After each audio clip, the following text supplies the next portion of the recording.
Hi everyone, welcome to my YouTube channel. तो आज है हमारी हिस्ट्री के हैंड रिटन नोट सीरीज की क्लास नंबर 19 और आज का हमारा टॉपिक है गुलाम वंश। तो चलिए शुरू करते हैं। इस वंश का नाम मामलुक वंश सर्वाधिक उपयुक्त है क्योंकि इस वंश के 11 शासकों में से केवल 3 ही दास थे और उन्हें भी पद ग्रहण पूर्व दासता से मुक्त कर दिया गया था। इस वंश के शासकों ने 3 राजवंशों की स्थापना की थी। पहला था कुतुबी राजवंश, दूसरा था शमसी राजवंश और तीसरा था बलबनी राजवंश। कुतुबी राजवंश में शासक थे कुतुबुद्दीन ऐबक एवं आराम शाह।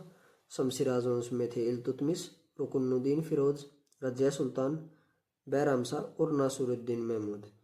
और बलबनी राजवंश में थे गयासुद्दीन बलबन, मोइनुद्दीन कैकुबाद और उनके बाद कयूम मर्स। सबसे पहले हम कुतुबुद्दीन ऐबक के बारे में पढ़ेंगे। तो चलिए शुरू करते हैं। कुतुबुद्दीन ऐबक, इसने 1206 ईस्वी में गुलाम वंश की स्थापना की थी। यह मोहम्मद गोरी का गुलाम था। गुलामों को फारसी में बंदका कहा जाता था तथा इन्हें सैनिक सेवाओं के लिए खरीदा जाता था। इसके बाद अगला पॉइंट है, इसने अपना राज्याभिषेक 24 जून 2006 को किया। इसने लाहौर को अपनी राजधानी बनाया। अगला पॉइंट है, शासक बनने के बाद इसने अपनी जनता में लाखों रुपयों का दान किया, इसलिए लाहौर की जनता ने इसे लाख बख्श की उपाधि दी। उसके बाद अगला पॉइंट है, हाथियों का दान करने के कारण इसे पील बख्श की उपाधि दी गई। उसके बाद अगला पॉइंट है, हसन निजामी एवं फर्रुखमुद्दीन ऐबक के दरबार में ही रहते थे। अगला पॉइंट है, कुतुब मीनार की नींव कुतुबुद्दीन ऐबक ने ही डाली थी और दिल्ली की कुव्वत उल इस्लाम मस्जिद एवं अजमेर का 2.5 दिन का झोपड़ा नामक मस्जिद का निर्माण ऐबक ने ही करवाया था। अगला पॉइंट है, ऐबक के सेना नायक बख्तियार खिलजी ने नालंदा विश्वविद्यालय को ध्वस्त किया था। उसके बाद अब हैं कुछ अन्य महत्वपूर्ण बिंदु। कुतुबुद्दीन ऐबक तुर्क जनजाति का था। काजी फखरुद्दीन अब्दुल अजीज कोफी ने सर्वप्रथम इसे खरीदा था तथा धनुर्विद्या व घुड़सवारी की शिक्षा दी। उसके बाद इसे मोहम्मद गोरी ने खरीद लिया था। ऐबक कुरान पढ़ता था और उसने कुरान याद भी की थी, इसी कारण यह कुरान खवा के नाम से भी प्रसिद्ध हुआ। उसके बाद है,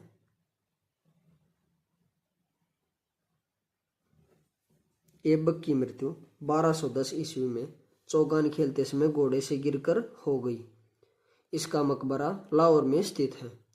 ऐबक का उत्तराधिकारी आराम शाह हुआ, जिसने सिर्फ 8 महीने तक शासन किया। आराम शाह की हत्या करके इल्तुतमिश 1211 ईस्वी में दिल्ली की गद्दी पर बैठा। उसके बाद है इल्तुतमिश। यह तुर्किस्तान का इलबरी तुर्क था। यह ऐबक का गुलाम तथा दामाद था। ऐबक की मृत्यु के समय यह बदायूं का गवर्नर था। इसने राजधानी को लाहौर से दिल्ली स्थानांतरित किया और इल्तुतमिश पहला शासक था जिसने 1229 ईस्वी में बगदाद के खलीफा अल-मुंतसिर बिल्लाह से सुल्तान की उपाधि प्राप्त की। उसके बाद है इल्तुतमिश के निर्माण कार्य। इसने कुतुब मीनार के निर्माण को पूरा करवाया। इसने होजे सुल्तानी का निर्माण दिल्ली एक कुना के निकट करवाया और जोधपुर में अतारकिन दरवाजे का निर्माण कराया। उसके बाद बदायूं में हौज शमसी एवं शमसी ईदगाह का निर्माण करवाया। उसके बाद अगला पॉइंट है, इसने अपने महल के सामने संगमरमर की 2 शेरों की मूर्तियां स्थापित करवाई एवं उनके गले में घंटियां लटकवाई। इन घंटियों को बजाकर कोई भी व्यक्ति न्याय की मांग कर सकता था। अगला पॉइंट है, इल्तुतमिश के शासनकाल में न्याय मांगने वाला व्यक्ति लाल रंग के वस्त्र पहनता था।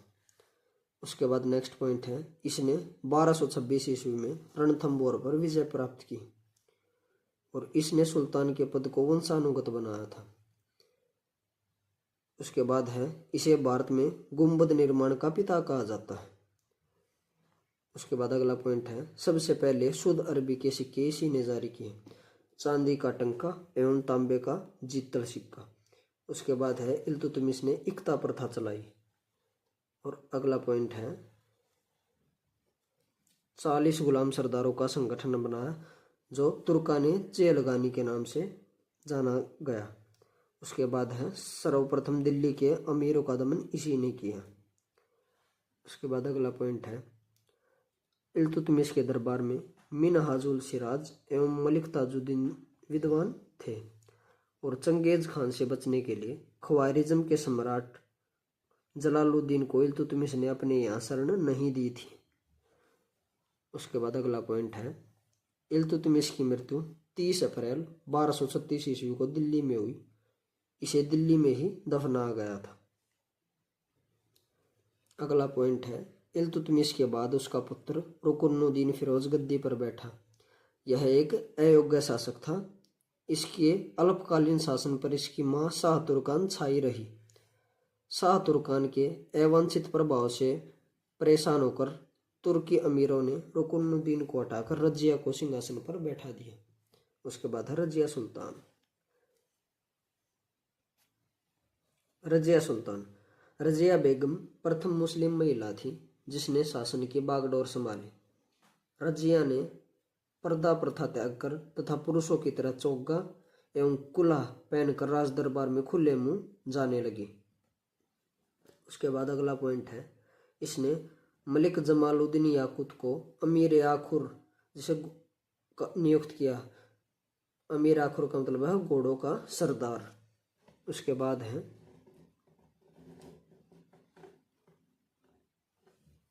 गैर तुर्कों को सामंत बनाने से तुर्की अमीर इसके विरुद्ध हो गए और इसे बंदी बनाकर दिल्ली की गद्दी पर मुइजुद्दीन बैराम शाह को बैठा दिया गया।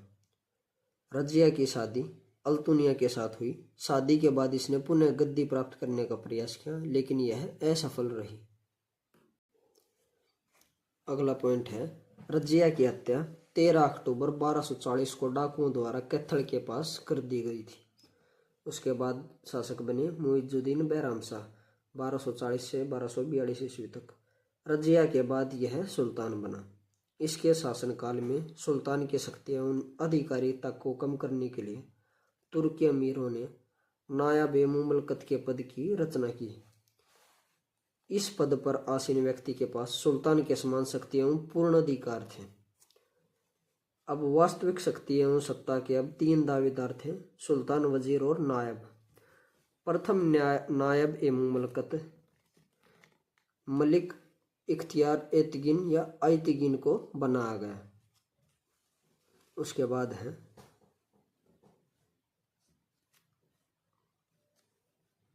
इसके शासनकाल में 1241 में मंगोलों का आक्रमण हुआ।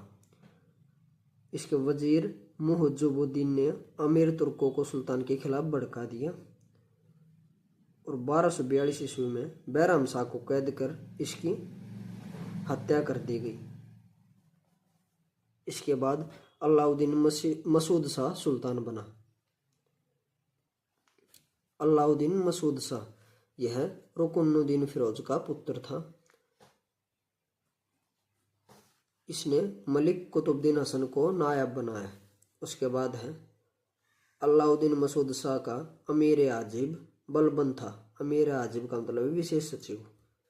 उसके बाद है अगला पॉइंट बलबन और मसूद शाह के बीच मतभेद होने पर बलबन ने 1246 ईस्वी में नासुरुद्दीन को पद पर बैठाने के लिए एक षड्यंत्र रचा तथा इसे कैद कर लिया और कैद में इसकी मृत्यु हो गई। उसके बाद शासक बने नासुरुद्दीन महमूद।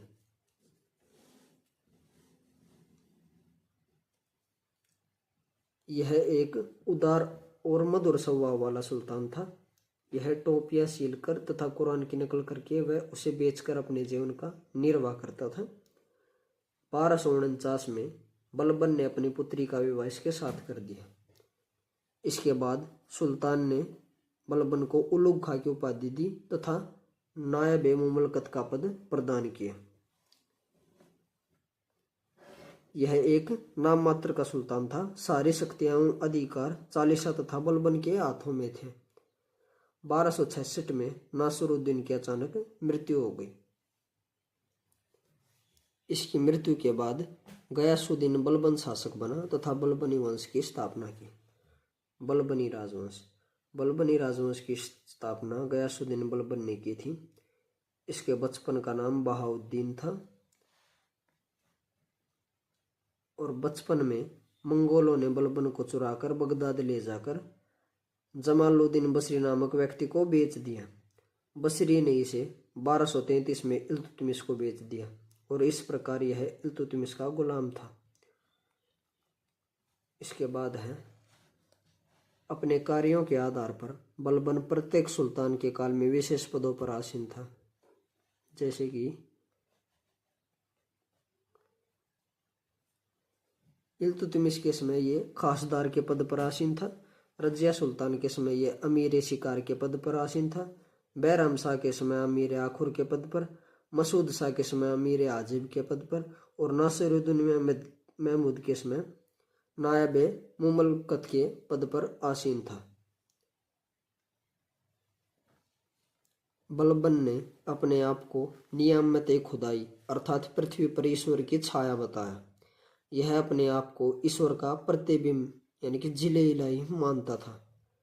यह मंगोलों के आक्रमण से दिल्ली की रक्षा करने में सफल रहा और सीरी नामक नया नगर बलबन ने ही बसाया था। उसके बाद अगला पॉइंट है,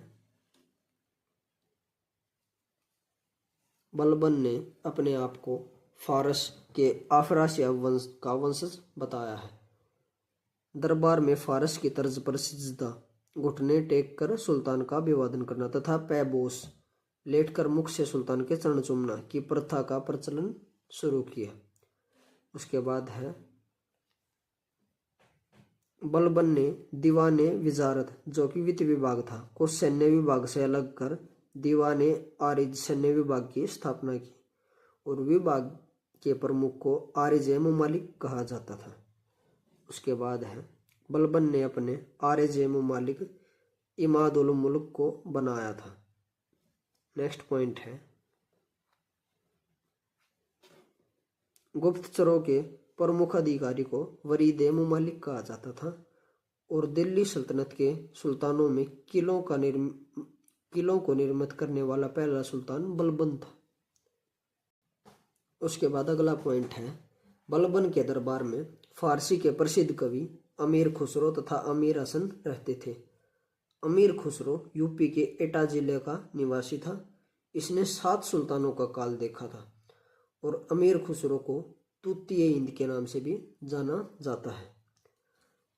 उसके बाद है अगला पॉइंट, 1286 ईस्वी में बलबन का बड़ा बेटा शहजादा मुहम्मद मंगोलों के द्वारा मारा गया। इसका दूसरा बेटा बुगरा खां पश्चिम बंगाल का सूबेदार था। बेटे के वियोग में अस्वस्थ होकर 1287 ईस्वी में बलबन की मृत्यु हो गई और इसके बाद बुगरा खां के बेटे कैकुबाद को सुल्तान बनाया गया। कैकुबाद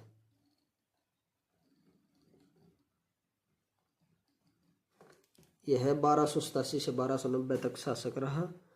बलबन ने अपने पुत्र कै खुसरो को अपना उत्तराधिकारी नियुक्त किया, परंतु बलबन की मृत्यु के बाद अमीर तुर्क फिर सक्रिय हो गए और कै खुसरो के स्थान पर कैकुबाद को सुल्तान मनोनीत किया।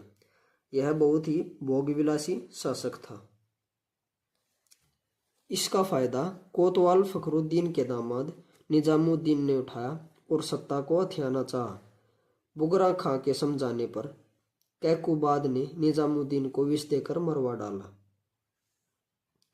उसके बाद 1290 में कैकुबाद को पोलिसिस यानी कि लकवा मार गया, जिससे वह अपंग हो गया। उसके बाद कई उम्र शासक बना। कैकुबाद के अपंग होने पर उसके 3 वर्षीय पुत्र शमसुद्दीन कैमूरस या कयूमर्स को सुल्तान बनाया गया।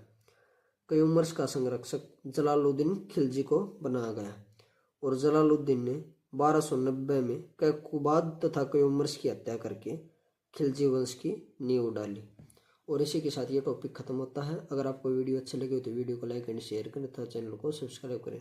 Thank you.